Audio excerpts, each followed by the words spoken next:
you can't make people change. Until that person's ready, they're not going to ever change. I know for me, it was like, oh yeah, I'm going to quit drinking. I'm going to do this. I'm going to do that. And then I would for a couple weeks, maybe a month.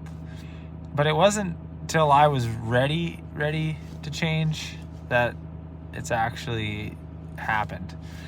I'm sure, like, for the other person to sit and watch you, like whether it's a friend or a family member, and watch you do things that they don't think is right or is doing more damage to you, and that's got to be tough. Like, don't get me wrong, it's got to be. But I also want to kind of shed some light on it, that you making little comments or trying to change somebody, all it does is just drive a wedge between you and that person. Because they, like, for me, I wanted to feel like I was in control of my life, right?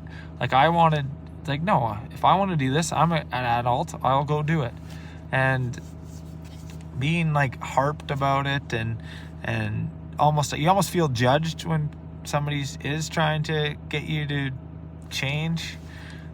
You lose that communication with each other, because now it's like, oh, I can't do this because they're going to be upset, or I can't do that because it's going to be upset, or they're going to be upset. And it's just, all it did is drive a huge wedge in the relationship with that person. And I just wanted to kind of shed some light on that. Like, even if you think you're helping them by constantly not harassing them, but bugging them or making little comments, and you shouldn't do this and you shouldn't do that, it's not going to really help them until they're ready. And I know this. And it's probably tough to be that other person, that loved one, watching you go down this path and wanting you to change. But the person isn't going to change till they're ready. And sometimes you might just have to sit back and decide whether you want to be with this person while they go through it, or if it's time to move on.